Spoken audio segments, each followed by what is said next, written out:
بسم اللہ الرحمن الرحیم۔ واقعہ فی واقعے کا خلاصہ یہ ہے کہ ابرہہ صبا حبشی نے جو نجاشی بادشاہ حبش کی طرف سے یمن کا گورنر جنرل تھا، جب دیکھا کہ اہل عرب خانہ کعبہ کا حج کرتے ہیں تو صنعاء میں ایک بہت بڑا کلیسا تعمیر کیا اور چاہا کہ عرب کا حج اسی کی طرف پھیر دے۔ مگر جب اس کی خبر بنو کنانہ کی ایک آدمی کو ہوئی تو اس نے رات کی وقت کلیسا کے اندر گھس کر اس کی قبلے پر پائخانہ پود دیا۔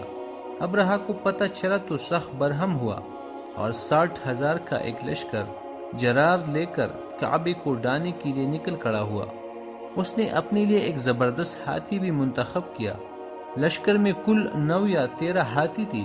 ابرہہ یمن سے یلغار کرتا ہوا مغمس پہنچا اور وہاں اپنے لشکر کو ترتیب دے کر اور ہاتھی کو تیار کر کے مکے میں داخلے کے لیے چل پڑا۔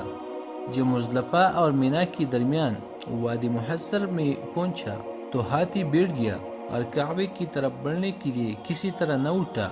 اس کا رخ شمال، جنوب یا مشرق کی طرف کیا جاتا تو اٹھ کر دوڑنے لگتا، لیکن جب کعبے کی طرف کیا جاتا تو بیٹھ جاتا تھا۔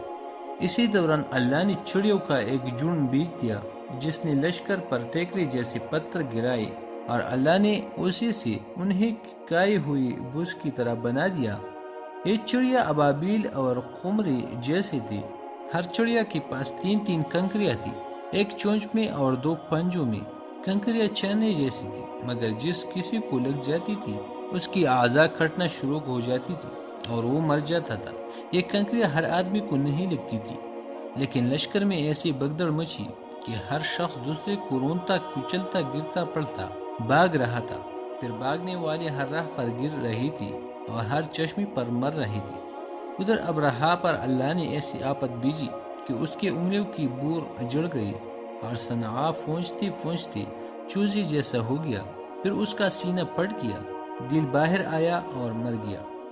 ابرہہ کی اس حملے کے موقع پر مکے کے باشندے جان کے خوف سے گاٹھیوں میں بکھر گئی تھی اور پہاڑ کی چوٹیوں پر جا پہنچی تھی۔ جب لشکر پر عذاب نازل ہو گیا تو اطمینان سے اپنے گھروں کو پلٹ آئی۔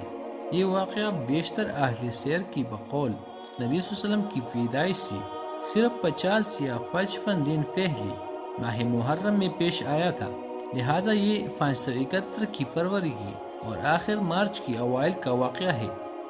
یہ در حقیقت ایک تمہیدی نشانی تھی جو اللہ نے اپنے نبی اور اپنے کعبہ کے لیے ظاہر فرمائی تھی، کیونکہ آپ بیت المقدس کو دیکھیں کہ اپنے دور میں اہل اسلام کا قبلہ تھا اور وہاں کی باشندے مسلمان تھی۔ اس کے باوجود اس پر اللہ کے دشمن یعنی مشرکین کا تسلط ہو گیا تھا، جیسا کہ بخت نصر کی حملہ سنہ 587 اور اہل روما کے قبضہ 70 سنہ سے ظاہر ہے، لیکن اس کے برخلاف کعبہ پر عیسائیوں کو تسلط حاصل نہ ہو سکا، حالانکہ اس وقت یہی مسلمان تھے اور کعبے کے باشندے مشرک تھے۔ پھر یہ واقعہ ایسے حالات میں پیش آیا کہ اس کی خبر اس وقت کی متمدن دنیا کے بیشتر علاقوں یعنی روم و فارس میں آنن فانن پہنچ گئی، کیونکہ حبشے کا رومیوں سے بڑا گہرا تعلق تھا اور دوسری طرف فارسیوں کی نظر رومیوں پر برابر رہتی تھی اور وہ رومیوں اور ان کے خلیفوں کے ساتھ پیش آنے والے واقعات کا برابر جائزہ لیتے رہتی تھی۔ یہی وجہ ہے کہ اس واقعے کے بعد اہل پارس نے نہایت تیزی سے یمن پر قبضہ کر لیا۔ اب چونکہ یہی 2 حکومتیں اس وقت متمدن دنیا کے اہم حصے کی نمائندہ تھی، اس لیے اس واقعے کی وجہ سے دنیا کی نگاہیں خانہ کعبہ کی طرف متوجہ ہو گئی۔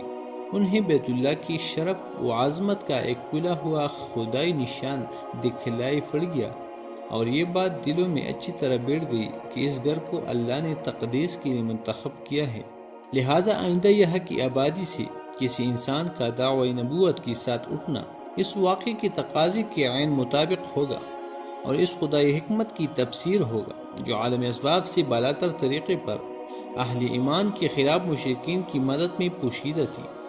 پیارے دوستو، اگر آپ لوگوں کو ہماری ویڈیو اچھی لگی ہو تو چینل کو سبسکرائب کرنا نہ بھولیے گا۔